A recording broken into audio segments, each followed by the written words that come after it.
Number 12, the frustrated Scrum Master.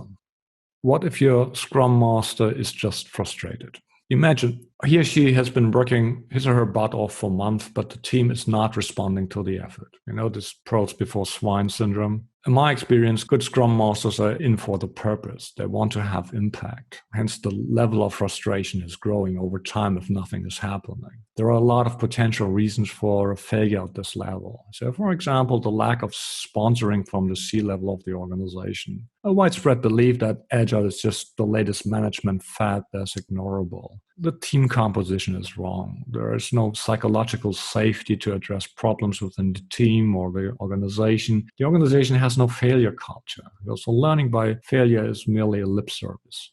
The company culture does not value transparency. Or individual team members harbor personal agendas unaligned with the team objectives.